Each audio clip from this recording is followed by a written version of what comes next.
Hi all, ఎలా ఉన్నారు? Welcome to blooming mom videos. ఈరోజు స్పెషల్ వ్లాగ్ ఏంటంటే సాటర్డే లంచ్ రొటీన్. మీలో ఎంతమంది సాటర్డే నాన్ వెజ్ తినకుండా వెజ్ మాత్రమే తింటారు? మేమైతే సాటర్డే నాన్ వెజ్ తినాలనిపిస్తే నాన్ వెజ్ తింటాం, వెజ్ తినాలనిపిస్తే వెజ్ తింటాం. బేసిక్గా సాటర్డే అని కాదు, ఏ రోజు ఏం తినాలనిపిస్తే అది తింటాం. నాకు కానీ నా హస్బెండ్కి కానీ ఎలాంటి రెస్ట్రిక్షన్స్ లేవు. Most of the people Saturday రోజు నాన్ వెజ్ తినరు కదా.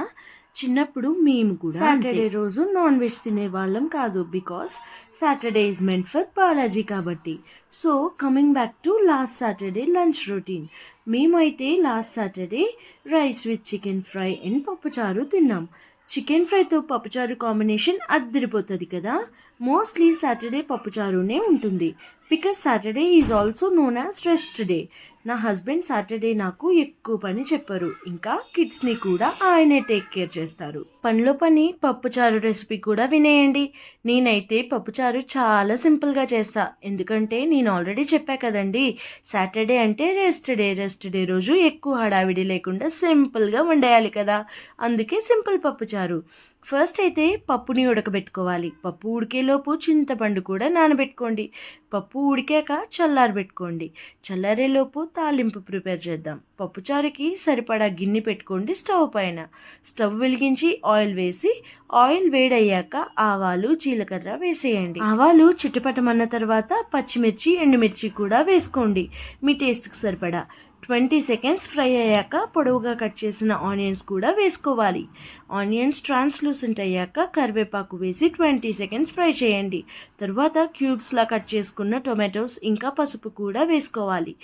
టొమాటోస్ బాగా కుక్ అయ్యి సాఫ్ట్ అయ్యాక చింతపండు పులుసు తగినన్ని వాటర్ పోసి మరుగు రానివ్వాలి. మరుగు వచ్చిన తర్వాత ముందుగా ఉడకబెట్టిన పప్పుని కూడా వేసేయాలి. ఇప్పుడు సరిపడా సాల్ట్ కూడా వేసి హాఫ్ అన్ అవర్ సిమ్లో మరగనివ్వాలి.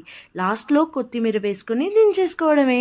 అంతే, పప్పుచారు ready, lunch ready. Lunch prepare అయిన తర్వాత డైలీ అదే routine, stove cleaning and kitchen cleaning. కిచెన్లో సామాన్లు అలా ఉన్నాయేంటి అనుకుంటున్నారా? ఇంతకుముందు అంటే పెళ్ళైన కొత్తలో మా హౌస్ చాలా బాగుండేది. ఎక్కడ సామాన్లు అక్కడే ఉండేవి. కానీ కిడ్స్ పుట్టాక అందులో ఆ కిడ్స్ బాయ్స్ కాబట్టి ఎంత సామాన్లు సర్దినా సరే లాక్లు వేసి కబోర్డ్లో డ్రాయర్లో పెట్టినా తీసేసేవాళ్ళు. సో వాళ్ళకి అందకుండా అలా పైన పెట్టాల్సి వస్తుంది.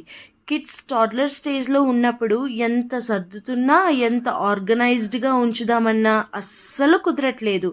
ఏం చేయాలో మీరైనా చెప్పండి గైస్. ఏమైనా కానీ హోమ్ మేకర్స్ అందరికీ సాటర్డే హాలిడే ఇస్తే ఎంత బాగుంటుందో కదా. ఆడవాళ్ళందరూ 6 days ఎంతో రెస్ట్లెస్గా పనిచేస్తారు.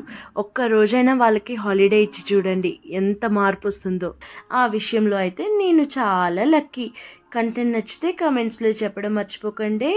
ఇంకా లైక్ అండ్ సబ్స్క్రైబ్ కూడా చేసుకోండి. Thanks for watching. ఇట్లు మీ బ్లూమింగ్ మామ్.